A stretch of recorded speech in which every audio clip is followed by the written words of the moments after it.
Tudo bem? Eu sou o professor Ney, do Núcleo de Educação para a Paz da UEPG, e esse é o nosso terceiro vídeo do canal Estudos sobre a Paz. Bem, eu comentei com vocês no vídeo anterior, e só para relembrar, faremos sempre vídeos em torno de 10 minutos, talvez um pouco mais ou um pouco menos, para tentar levar um pouco de informação acerca dessa constituição do campo de estudos relacionados à educação para a paz, principalmente no Brasil. O nosso encontro de hoje, ele vai só tentar situar um pouco essa questão nos últimos anos do Brasil, até a gente ter a aprovação da lei que fala sobre cultura de paz na LDB, uma pequena alteração na Lei de Diretrizes e Bases da Educação Nacional, né, que está aí, que é vigente. Então, eu começo com uma história rapidinha que em 2009, o senador Paulo Paim, do Rio Grande do Sul, ele já tinha criado um projeto de lei com a intenção de incluir questões da violência escolar e da prevenção da violência, cultura de paz, na Lei de Diretrizes e Bases da Educação Nacional. Então vejam, lá de 2009. Só que daí, naquele momento, né, rolou pelo Senado, pela Câmara dos Deputados, enfim, sem avançar muito. Mas as discussões, até porque o senador fazia encontros anuais para discutir temáticas relativas à cultura de paz no Senado, levou a esse movimento ampliar, né? Aí, muito influenciado pela primeira década do século XXI, de 2001 a 2010, que foi a década por uma cultura de paz, principalmente olhando a infância e juventude, né? Então, os organismos internacionais, a ONU, a Unesco principalmente, fomentaram muito essas questões da cultura de paz e onde no Brasil o tema começa a ser discutido de maneira mais forte, né? Não só pelo setor educacional, mas por grupos nas universidades. Então, se criam muitos núcleos de violência, núcleos de paz, núcleos de mediação de conflito, quer dizer, é uma linguagem, é uma reflexão que vai crescendo. Daí depois disso, ali ano 2010, 2011, 2012, fica a discussão, né, rolando por aí. Ao mesmo tempo a academia vai criando também mais propostas, mais discussões e reflexões. Isso canaliza numa coisa que é bem interessante, que são as diretrizes nacionais da educação em direitos humanos. Né, o Brasil já, né, uma ou duas décadas antes, ali dos anos 90, já se discute muito planos, né, nacionais de direitos humanos, e daí em 2012 é aprovado um plano nacional, são as diretrizes nacionais para educação em direitos humanos. Aí, então, mais um ponto interessante.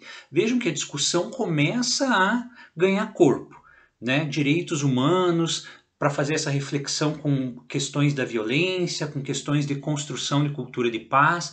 Então esse documento ele é aprovado. Então em 2013 já saem essas diretrizes que são distribuídas e discutidas para as escolas e esse movimento começa a ganhar corpo. Isso ganha também um novo ponto interessante já no ano de 2014 com o Plano Nacional de Educação. O Plano Nacional de Educação, quando ele trata da meta 7, que é qualidade da educação, ele traz um item, o 7.23, que já fala sobre prevenção de violências na escola e cultura de paz. Então vejam, a gente tem num prazo aí de alguns anos, algumas questões que começam a ganhar corpo em termos de legislação educacional. Né? Então eu acho que o importante para nós percebermos aqui é justamente como que essas coisas vão se dando num espaço maior. Né? Então, quer dizer, há um movimento crescente de tentar levar essas questões também para o espaço mais formal, não como um mero apêndice, né, ou alguma coisa a ser tratada pedagógica na escola, mas algo com uma importância a ser pensada pelos sistemas de ensino. Tá? Então vejam, 2014, PNE, essa reflexão, esse ponto estava explícito lá. Pegou muito daquela reflexão lá de 2009 do projeto do Paulo Paim, mas fez algumas adequações. Daí eu quero lembrar uma coisa bem importante para vocês que são educadores e educadoras. Vocês lembram que 2015 foi um ano que os estados e municípios tiveram também que fazer uma adequação dos seus planos estaduais e planos municipais de educação. Eu acho que muitos professores que, né, atuam já há alguns anos lembram disso. Houve muita discussão, mobilização nas câmaras municipais, né, enfim, para que esse movimento fosse crescente e fosse aprovado pelos municípios. Aí eu quero destacar uma coisa bem interessante. Muitos de vocês, aí pelo Brasil todo, se vocês forem olhar, né, trabalhar em redes municipais ou estaduais, pedirem para acessar o Plano Municipal de Educação, deve estar no website, né, das prefeituras, das secretarias de educação, ou o Plano Estadual de Educação, vocês vão observar que a maioria dos planos municipais acabou transferindo esse item, o 7.23, que fala sobre cultura de paz, para os seus planos municipais. Então, o que eu posso dizer é que, provavelmente, grande parte dos municípios que fizeram esse exercício em 2015 dos seus planos municipais, deve constar lá, quase certamente, um artigo que já fala, então, sobre a prevenção de violência e cultura de paz como uma tarefa importante nos estabelecimentos de ensino. Tá? Então, vejam como essas coisas elas começam a ter um sentido maior. Né? Que muitas vezes o fato do Núcleo de Educação para a Paz ter que pensar essas coisas, a gente, né, vai atrás, olha mais, mas acontece nesse movimento. Bem, vamos lá. Uma outra coisa que eu estou com uma colinha, se não esqueça, 2015 também tem uma outra questão nesse universo de cultura de paz que é bem interessante, que é a aprovação da Lei 13.185 do Programa de Combate à Intimidação Sistemática, que é a tal Lei Anti-Bullying, né? Então essa lei é aprovada também em 2015 como sendo algo para também dar um suporte para essa discussão sobre violência escolar que ao longo do final da primeira década do século XXI, né, que se materializa, que o corte que eu faço que é com aquela ideia do Paulo Paim, mas que continua crescendo, ou seja, mais um elemento para que a escola, as redes, né, de prevenção à violência, elas tenham como suporte essa ideia de algum documento que dê diretrizes, que mostre caminhos, que ajude a orientar isso numa entrada na escola, mas numa entrada na escola que seja também pedagógica. Tá? Então, 2015. Aí tem uma questão importante. 2015, 2016, houve impeachment da presidenta Dilma e nesse tempo também uma reconfiguração de governo e as coisas meio que param um pouco nessa sequência que vinham caminhando. A BNCC começa a ser refletida nesse caminho e daí o Plano Nacional de Educação parece, né, de maneira geral, que fica um pouco parado, vamos dizer assim, embora não fique. Mas um dado interessante que acontece nessa retomada é que a Comissão de Educação da Câmara dos Deputados acaba aprovando a criação e inicia ali entre 2017 e 2018 uma comissão parlamentar especial, especificamente de cultura de paz. Essa comissão ela foi presidida pela deputada Keiko Ota, do estado de São Paulo, e a vice-presidente do deputado Aliel Machado, do estado do Paraná. E essa comissão, entre 2017 e 2018, retoma essa questão da lei da cultura de paz, pensando na LDB, e faz várias audiências públicas lá em Brasília. Né, professores de universidades, professores do ensino fundamental, educadores de ONGs, de institutos, de universidades, todos eles são chamados, todos que têm essas experiências em relação à cultura de paz, educação para a paz, reflexão sobre direitos humanos e bullying, eles vão participar de audiências públicas. E ao longo dessas audiências públicas é que se define, então, essa proposta do que levar de maneira mais objetivada para tentar inserir na LDB. Finalmente, ali depois de 2009, a gente já está em 2017, 2018. Né? Então, a Keiko Ota faz o projeto de lei e esse projeto depois é aprovado na Câmara, vai para o Senado ao longo de 2018, o Senado aprova e é sancionado pelo presidente Temer em maio de 2018. Né, que é a lei número 13.663 de 2018. Então, vejam como há toda uma sequência, há todo um caminho de construção. É claro que os educadores que estão no dia a dia da escola, no contexto, dizem assim, puxa, mas isso não refletiu diretamente, eu nem sabia disso.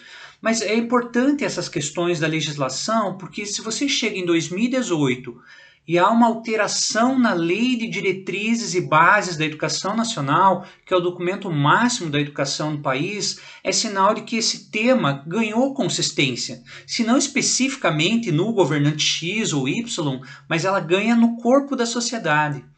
Fruto do movimento de muitas pessoas que se envolveram ao longo desses anos, fizeram projetos, trabalhos nessas áreas da educação em direitos humanos, do bullying, da prevenção da violência, da mediação de conflito. Então o que a gente fala que realmente 2018, com essa alteração na LDB, é um divisor de águas, sim, para que os sistemas de ensino, as escolas, se preocupem pedagogicamente com as questões da prevenção da violência. E aqui é importante a gente fazer essa separação, né? Tanto a questão prevenção, a questão pedagógica, a questão da construção de espaços mais saudáveis, de convivências com mais qualidade, de clima escolar melhorado, elas começam a fazer parte da nossa perspectiva realmente do trabalho educacional. Isso impacta a médio prazo também na formação de educadores. Quer dizer, que é um tema que precisa ser levado cada vez mais à formação dos educadores, não como um tema isolado, mas como um tema gerador na formação do educador, na formação continuada dos profissionais da educação. Enfim, ele começa a ter realmente um espaço adequado. Não é mais mero um projetinho de paz, não. É realmente a construção de cultura de não violência, né, de trabalho adequado, de novas alternativas, né? Então, com isso vai crescendo muito esse movimento. Bem, eu vou fazer a leitura para vocês dessa alteração na LDB, que é de 2018, o que ela introduz na Lei de Diretrizes e Bases. Então, vamos lá. Ela altera o artigo 12, então, da LDB, da 9394/96, e insere 2 incisos, com a seguinte redação. O inciso 9. Promover medidas de conscientização, de prevenção e de combate a todos os tipos de violência na escola, especialmente a intimidação sistemática, bullying, no âmbito das escolas. Então vejam, ela já fala então da primeira questão, que é a prevenção, né, e o combate a todos os tipos de violência, especialmente a intimidação sistemática. Então aí já vem esse primeiro ponto, né? Prevenção às violências das diversas formas. Então quer dizer, isso não quer dizer automaticamente ter polícia na escola. Não, está falando o exercício de prevenção. Como que pedagogicamente serão inseridos temas transversais, como que as disciplinas vão pensar pedagogicamente, como que a escola vai se organizar para pensar em educar para a paz, educar para a não violência, pensar os direitos humanos, uma educação em direitos humanos, a partir então das suas experiências, do seu contexto, né, suas realidades educacionais em estados diferentes, cidades diferentes e comunidades que são também diferentes. Segundo, inciso 10.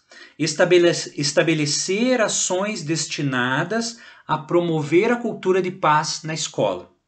Então, estabelecer ações destinadas a promover a cultura de paz na escola. Então, vejam, essa segunda questão mostra como a cultura de paz ela é um item que, ao longo de 9, 10 anos, foi discutido por vários agentes, né, seja no Legislativo principalmente, a Câmara dos Deputados e Senado, crescendo esse movimento para que houvesse essa pequena alteração na LDB. Pequena no papel, mas que pode ser muito importante para esse trabalho. Eu dou um exemplo do próprio projeto de extensão, o Núcleo de Educação para a Paz, do qual eu faço parte na Universidade Estadual de Ponta Grossa, que sempre, o projeto começou em 2008 e acompanhou muito dessas discussões que eu falei para vocês, pensando sempre como inserir a educação para a paz. E eu lembro que uma coisa que era muito comum, quando a gente chegava ou fazia oficinas, cursos, ia em muitas escolas, os professores falavam que isso era muito importante, mas que às vezes tinha que ficar em segundo plano, porque haviam outras coisas que eram não mais importantes, mas que eram da legislação, às vezes não tinha tempo para uma coisa ou outra. Então, quer dizer, agora, se esse era um dos impeditivos, um dos problemas, agora pela Lei de Diretriz e Base da Educação Nacional, artigo 12, coloca também a importância do trabalho de cultura de paz e de educação para a paz nas redes de ensino e nas escolas. Tá? Então esse vídeo de hoje também, um vídeo curto, foi mais para dar esse panorama para vocês. Existem várias outras histórias que podem ser encontradas aí pelo meio. Então esse caminho que eu contei para vocês foi daquilo que a gente foi se apropriando, de aproximar de alguns deputados ao longo desses anos, de olhar os documentos, né, no site da Câmara, do Senado, de participar de algumas audiências públicas também, da Comissão de Educação inicialmente e depois da Comissão Especial de Cultura de Paz, e observar muito desses desdobramentos. Então, o que a gente pode dizer é que o fato de constar na LDB, esse movimento também é muito importante, porque as práticas pedagógicas começam a ganhar muito na sua sistematização. Não viram mais técnicas, algumas técnicas isoladas ou alguns projetos isolados. Eles passam a compor, então, uma organização maior, que é realmente pensar a educação para a paz, baseado em valores humanos, direitos humanos, mediação de conflito, questões ambientais e de sustentabilidade, ou seja, como que as escolas constroem esse movimento. Tá? Então é essa a ideia que está aí. Na descrição do vídeo eu deixo algumas coisinhas sobre as leis, legislação, deixo o site do NEP de novo e deixo também enfim, o vídeo, como eu falei, sempre falo, não é elaborado, eu falo aqui, vocês procurem também as coisas na internet, né? Assistam de novo o vídeo para pegar alguma coisa da legislação e eu fico à disposição. Tá bom? Lembrando, www.uepg, que é a Universidade Estadual de Ponta Grossa, uepg.br/NEP, de Núcleo de Educação para a Paz, é o nosso site. E o e-mail é nep@uepg.br. Eu fico à disposição de vocês, a gente vai conversando aí na sequência e espero poder ter contribuído também um pouco a mais nessa perspectiva dos estudos da paz, mais especificamente da educação para a paz, no nosso contexto. Estamos avançando sim, é possível acreditar realmente, mesmo com, né, o momento que a gente vive na sociedade, que é possível sim educar para a paz, não só uma visão ingênua, mas com uma visão pedagógica, estruturada, organizada para a educação escolar. Certo, pessoal? Obrigado, fiquem bem, até a próxima.